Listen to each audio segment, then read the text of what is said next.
Hi guys, Darth Deuce here with a Star Wars 3 3/4 inch action figure review. I haven't done one of these in a little bit. I think we all know why at this point. But it is the battle damaged Darth Vader from The Force Unleashed. This is a figure I've been hunting down for a while now, pretty much since I've been collecting 3 3/4 inch figures. I'm always after Sith. I'm still hunting for a lot of Sith I'm missing. This is one version of Darth Vader and one Sith I was definitely looking for. This is a really cool Darth Vader. I'd say this is probably one of the best Darth Vader figures that Hasbro's made. This is a really cool one. Probably one of my favorite 3 3/4 inch ones. It's really, really cool.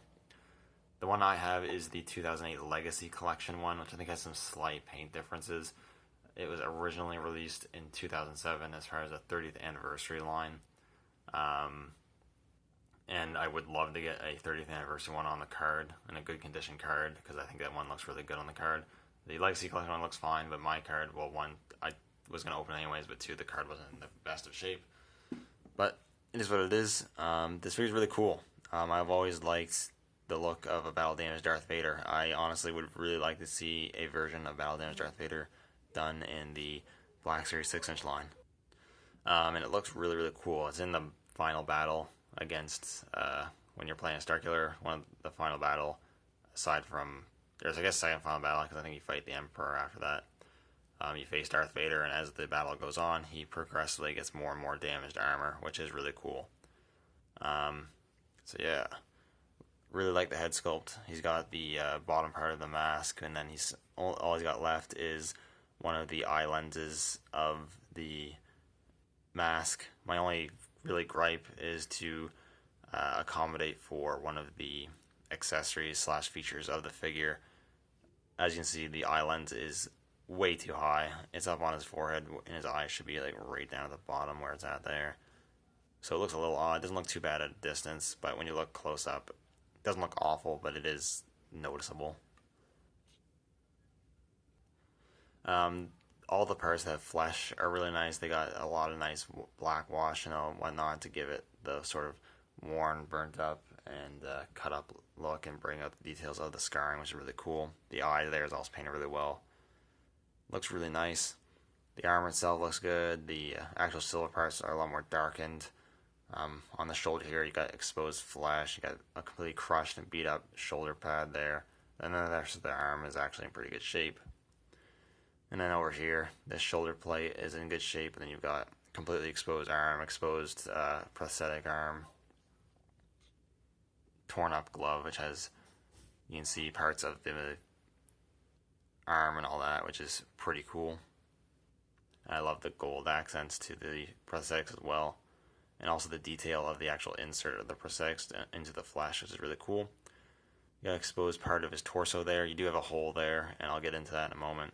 And you got cut part with cybernetics underneath, which is really cool. The boxes on his belt have like loose wires and all that, which looks really nice. And the paint's all pretty well painted accurately, which is really cool. You have a soft goods cape, which is made of a nice material, and it's all has holes in it and torn up at the bottom, which is also really cool.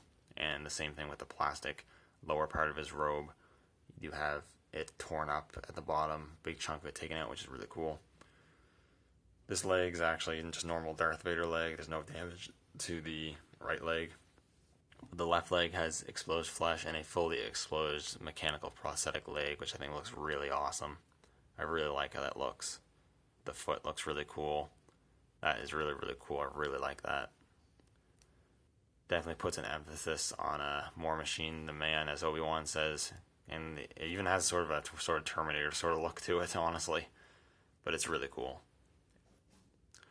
In terms of articulation, it's pretty well articulated. You got swivel at the neck, ball hinge at the shoulder moves really well. Ball hinge at the elbow moves about 9 degrees, which is good. And rotation at the elbow, at the glove. This one has a slightly not as good elbow hinge, but it's not that bad. Swivel at the waist, swivel at the hips.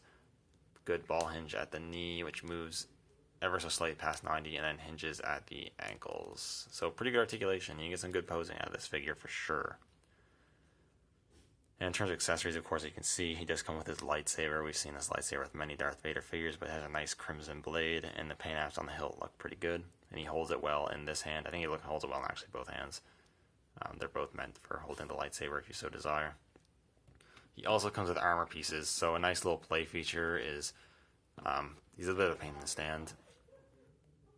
So you get multiple parts to the armor, so you can kind of make him look less battle damage. Then you can strip away these parts to make him more and more battle damage. So you get the part that you can put on the arm here. Can't remember exactly how it goes. Something like that, or something. I can't fully remember how that goes. You can put that on the arm there. You get a part for the torso. That's where that hole comes in. You lift that up. It can be a little finicky to do, but once you get in there, so you can cover up that part, make the torso look a little more complete.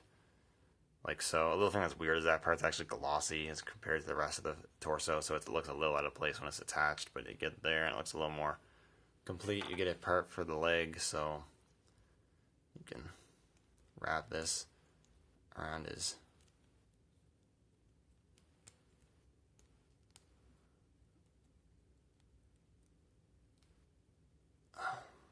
leg like so. There we go. And obviously that doesn't make it look not battle damage, but makes it look less battle damage, I suppose. And you get the helmet with the missing part in the eye, and you can put that on, finagle it on like so. It goes on actually pretty well once you find the sweet spot. And then there you have the battle damage Darth Vader. Not as battle damage. You have the arm is hidden up a bit. The torso is actually cleaned up quite a bit. And then you have the armor on the leg. Obviously, he's not completely non-battle damage. You still got the sculpted and painted wires like that, and all the sculpted parts are still damaged. It's just a cool way to show him less battle damage than if you're playing with it or whatever.